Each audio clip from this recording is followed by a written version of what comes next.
Oui, il y aurait eu 4 interpellations apparemment. Voilà. Sur le... Alors, toi, tu aurais un problème de quoi? De diffusion ou d'édition? Alors, tout d'abord, j'ai effectivement, au départ, eu du mal à trouver un éditeur, ce qui n'était pas mon cas habituellement. J'ai écrit beaucoup de livres, qui ont d'ailleurs été des succès pour la plupart. Enfin, en tout cas, ces dernières années, j'ai été dans le top 10 de l'Express l'année dernière, tu vois, parce que j'ai pas eu de problème spécifique pour avoir un éditeur. Pour celui-ci, j'ai un peu plus ramé que les autres. En même temps, c'est vrai que le sujet, bon, je peux comprendre que les éditeurs aient un peu peur. C'est pas très étonnant, disons. En revanche, il se passe un truc extraordinaire, c'est que le diffuseur, c'est-à-dire celui qui va mettre le livre dans les librairies, le diffuseur de mon éditeur, lui, refuse de le diffuser.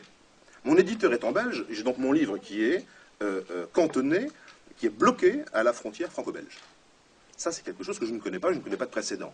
Il existe une loi en France où les livres venant de l'étranger, qui sont interdits par la loi française, sont bloqués à la frontière. Mais mon livre n'est pas interdit, il n'est pas poursuivi, donc il peut être diffusé en France, si un libraire le commande, il le reçoit. S'il est légal, il n'a aucune diffamation, il n'y a rien du tout. Est-ce qu'ils ont pris connaissance de ton livre? Et donc, le problème de diffusion, je veux dire par là que c'est comme si un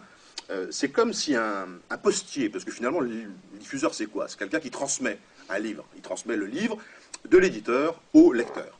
C'est comme si un postier lisait une lettre, estimait que cette lettre avait un contenu qui ne lui correspondait pas, qui ne lui convenait pas, et refusait de la mettre dans une boîte aux lettres, ou de la donner au récipiendaire, à celui qui devait la recevoir. Voilà, c'est pareil. Ou c'est comme si tu vas à une station-service et le type te dit « Votre voiture me plaît pas, monsieur, le pompiste refuse de te mettre de l'essence. » Donc ça veut dire qu'en France, on peut pas se le procurer? Absolument pas, sauf dans 2 librairies. Une a eu des soucis, l'autre l'a retiré. On peut uniquement l'avoir par Internet. Donc sur le site, je précise, osedire.com, ça me paraît important. Mais comment que ça se fait qu'en France... osedire.com. Mais comment ça se fait qu'en France, il n'y en a pas un qui le diffuse? Ça veut dire qu'ils parlent tous d'une même voix, finalement. Ça veut dire qu'ils ont les jetons. Tous. Pour parler clairement. Ouais, ils ont la trouille. Ils ont une trouille bleue. Ils ont une trouille bleue. Trouille de quoi? Je pense qu'ils ont, je ne sais pas, il faut leur demander, mais je ne peux pas le savoir, de la répression, pourquoi pas de la LDJ peut-être, pourquoi pas de l'État, de Sarkozy. Tu penses que Sarkozy aurait mis des pressions si ce livre... Non, je pense que Sarkozy n'a pas appelé le diffuseur pour lui dire « Dis donc mon gars, diffuse pas ce bouquin ». Je crois que c'était vraiment Est-ce qu'ils sont pas finalement... généralisé. On vit dans une dictature molle, on ne peut plus rien dire. Est-ce que finalement, si certains l'avaient mis en circulation, ça se trouve, il n'y aurait pas eu de problème. Mais d'ailleurs, on essaye de faire en sorte qu'ils soient en circulation. On essaye de trouver un diffuseur. J'en profite d'ailleurs que tu me donnes la parole pour dire s'il y a un diffuseur dans la salle, qu'il s'exprime, qu'il vienne vers nous, et on serait très intéressés. Il y en a quelques-uns avec lesquels on est en discussion en ce moment. C'est pas facile, c'est compliqué, on va dire. Voilà, c'est compliqué. Pour des raisons que j'ignore. Hein, ça. Je ne peux pas dire le fond, je ne peux pas savoir pourquoi ils ont peur, moi. Je le constate. Alors il y a, on va dire, trois raisons pour lesquelles ils peuvent avoir peur. C'est Sarkozy, Israël ou les Juifs. Pourquoi Sarkozy, Israël et les Juifs et pas simplement Sarkozy et Israël, par exemple? On connaît la politique pro-israélienne de Sarkozy, hein, qui se dit ami d'Israël. Bon, c'est ce qui est son droit. Mais on voit bien quand même qu'il a une politique pro-israélienne. Oui. Mais pourquoi Sarkozy, Israël et les Juifs?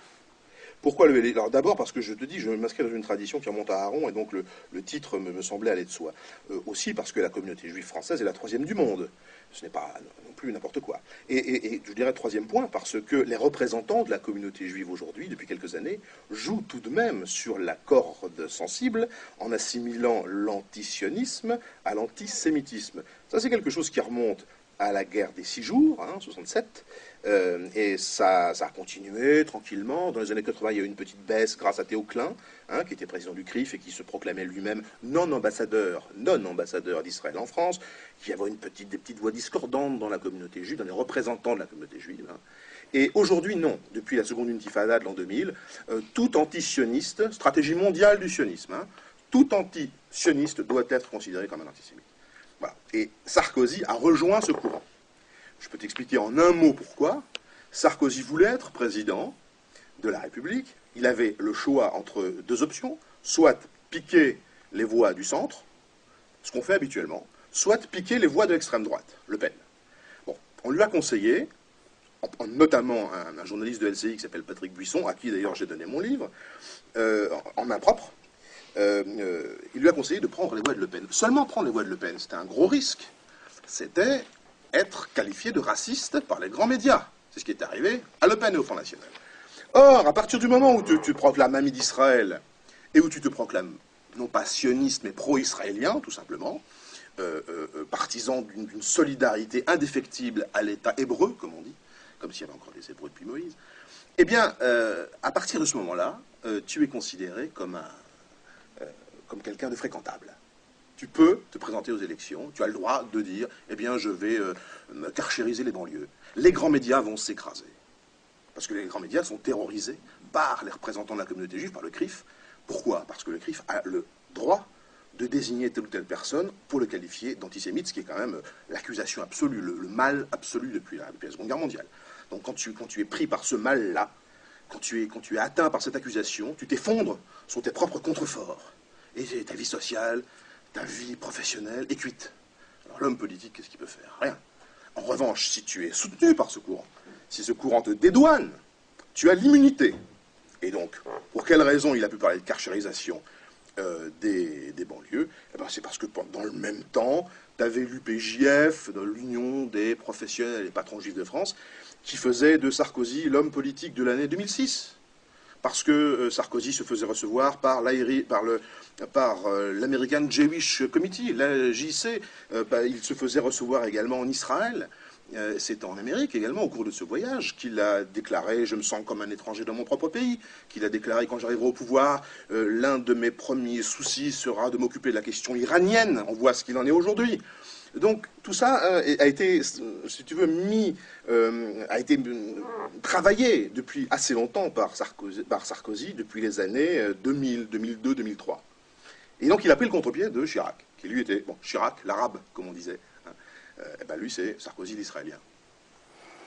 Tu as souvent, t'es souvent revenu en disant qu'il ne fallait pas faire l'amalgame entre sionistes et juifs. Donc tu qualifies par exemple le CRIF comme...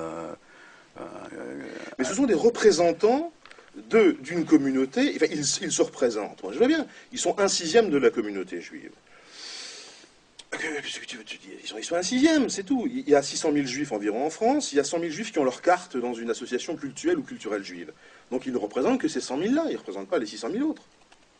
Autrement dit, sioniste est une idéologie politique qui date de la fin du 19e siècle. Oui, mais tu dis qu'il faut faire... Et le judaïsme, c'est une religion millénaire, ça n'a rien à voir. Oui, mais tu dis qu'il ne faut pas faire l'amalgame entre Israël et les juifs. Oui. Pourtant, Israël, c'est un État juif qu'on a créé. C'est les sionistes qui ont décidé ça. Pour les juifs. C'est les sionistes qui ont décidé. Mais comment ne pas faire la relation entre les juifs et Israël, puisque Israël, c'est quand même un État qu'on a créé pour les juifs. Oui, mais tous les juifs n'y sont pas. Oui, mais on ne peut pas dissocier... Mais tous les juifs n'y sont pas. Oui, mais c'est comme... Je veux dire par là, tu peux être catholique, par exemple, et ne pas être d'accord avec ce que dit Benoît XVI, pour prendre un exemple très simple. On a vu dernièrement Benoît XVI faire un certain nombre d'actes, tenir un certain nombre de discours, avec lesquels les gens n'étaient pas d'accord. Ok? Les Français l'ont dit. La vie catholique ou ex-catholique française a dit on n'est pas d'accord avec ce que dit Benoît XVI. D'accord, mais, mais Israël, c'est quand même un État... Les cathos ne sont pas automatiquement assimilés à ce que dit Benoît XVI. Oui, mais... Il y a des cathos qui disent non, moi je suis pour l'avortement, non, moi je suis pour le mariage des prêtres. Oui, mais la spécificité d'Israël, c'est quoi? C'est quand même la création d'un État juif. Donc comment faire? Je veux dire que ce que moi j'appelle à ce que la communauté juive française se rebelle contre le CRIF. Je pense qu'une des clés du problème se situe dans la communauté juive française. Je ne pense pas que les juifs soient le problème. Je pense que c'est une solution. Que la solution peut venir d'eux aussi. Que c'est eux qui peuvent se rebeller contre leurs représentants, qui s'intitulent leurs représentants. Et qui prennent la parole, comme Spinoza l'a fait à l'époque. Il s'est fait exclure de la synagogue, peu importe. Comme Karl Marx l'a fait aussi. Certains le font, mais apparemment, beaucoup ont peur aussi. Parce que apparemment, le CRIF ne fait pas peur seulement à ceux qui seraient contre la politique israélienne. Oui. Ils font aussi peur à certains juifs qui sont contre aussi cette politique. Mais écoute, je remarque une chose. Moi, je reviens hier, tout simplement, d'une manifestation. Je suis allé manifester devant la librairie Résistance. Il y avait 300 personnes, il y avait de nombreux juifs qui étaient là. C'est la première manifestation que je vois à Paris, je n'en connais pas d'autres, contre la LDJ.